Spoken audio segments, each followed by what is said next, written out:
Richard. And everything was exactly what I gave meaning to. I was raised by a single mom. We took flight from Indiana and lived in Florida, struggling on welfare. She met a man and married him, which filled the void of my biological father. My stepdad raised me. I was raised in an interracial relationship. He was a black man, my mother a white woman. It was unique being raised in the South in these circumstances. My stepdad was a cop. He's one of the first black police on the department. He's an older gentleman, and it is a unique experience growing up in the South under those circumstances. I experienced childhood sexual trauma at age 6 inside a religious establishment by a female. Um, I remember going to get some psychological assessments and things like that done at the time, and I just didn't know how to verbalize the trauma that I had taken on as a child. And of course, all the people that were assessing me attributed the lack of socializing or the ineptness and things that I had going on to bullying or watching scary movies or just a variety of things because I couldn't verbalize what happened for me. And beyond that, um, my dad had being a police officer and whatnot, he had some trauma of his own and doing the best that he could, but some of that come home and created domestic situations that were further traumatizing. And the best I could make sense of it then was it was scary to be home. I was stuck in survival, and I had some pretty serious developmental trauma that end up resurfacing for me later in life. And I interviewed hundreds of people on this show now, and I've come to realize that when an adult acts out, when a guy or girl acts out as an adult, it's usually something that happened between the ages of 3 and 13. And then if you add alcohol to the mix, and then you add military or war to the mix, it becomes the perfect storm. And nobody ever tells you how to come out of the perfect storm. So, so I just, want to let people, realize that, there are reason why people act out as adults. And it's usually because of childhood trauma. Now, a lot of people, say after they've been abused, if they were outgoing before then, they kind of become more introverted.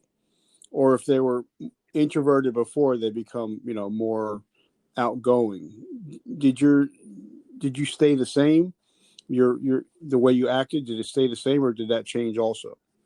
Um, I think for me, Richard, that because trauma introduced itself to my life so early, and the meaning that I gave to that,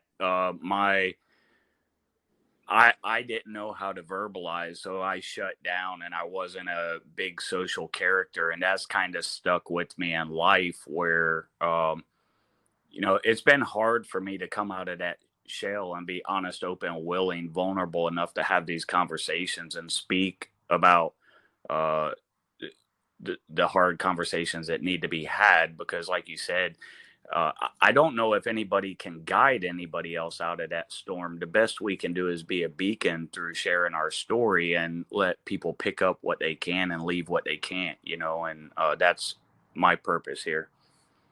And me too. I'm an addict. I'm in recovery.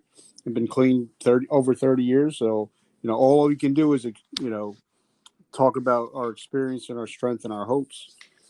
So what were you like in high school? What kind of guy were you in high school? Um, it, in high school, I was. It depends. I think that I got along well with classmates. I feel uh, academically like I was educable, retarded to a degree because I wasn't able to retain information. I wasn't proficient in any of my schoolwork. I accelerated in sports. I was good with endurance sports. I loved running and cycling. I was generally healthy um, in a physical respect. And I probably wasn't easy to get along with. I remember I'd get into fist fights and stuff like that. And at the time, I didn't realize what was going on with me acting out in behavior and stuff like that. But in reflection, I've made a whole lot of sense to those physical altercations that I got in. Um, but all in all, I don't think that I was a bad kid. Left home at an early age due to ongoing circumstances there. Wasn't I didn't graduate. I ended up getting a GED because I couldn't stay up in the economy with working multiple jobs trying to survive as adolescent youth in the economy. And uh, ultimately that led me to the military. So, I love hearing people's recruiting stories. So tell me about the day you walked into the recruiter's office. Uh, so there was never a recruiter's office for me. There was a phone call, and I was on the job working as a auto mechanic and finding myself getting into a frenzy of trouble outside of school. Just young guy problems, messing with girls and maybe girls who had boyfriends and them not liking it as much.